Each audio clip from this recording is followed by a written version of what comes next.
Yeah, it's a big one. So confirmation bias is just seeking out information that confirms what you already think. And so, because it makes us both feel right and feel good about ourselves when we're like, oh, look, man, all these other people agree with me.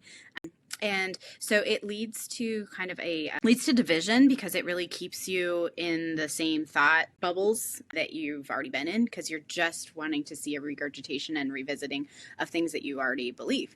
And it can lead to polarization. So you become more polarized in what you think, you become more convinced, more confident, and then it just leaves less room for you to recognize your own failing or things that you've missed or learn anything new. So it's really damaging to our thinking.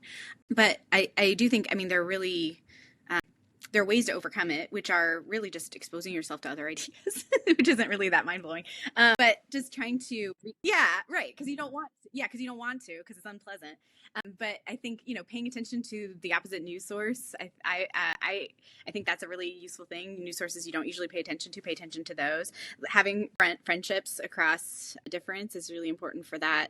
Asking people what am I not seeing here? Having people who critique your thinking to say, okay, even the process of how you're coming to a decision to say, I know that I can't totally control the outcome, but can we just look at the process? So one of the cognitive scientists I cite is Annie Duke, who is a poker player, and she writes a book about thinking in bets.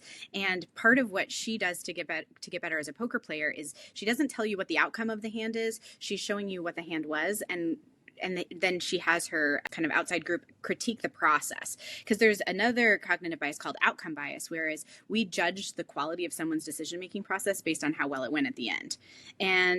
And that's a problem, because you could have actually made a really great decision in terms of the information that you had, because you don't have all the control, and because we live in a probabilistic environment, the outcome didn't turn out great, but the process could have been excellent. And so trying to separate those two things is a really important skill to try and reduce bias. So I would say confirmation bias is definitely really prevalent, but just kind of figuring out how to find and engage with diverse sources is really the the straightforward answer to how to fix it.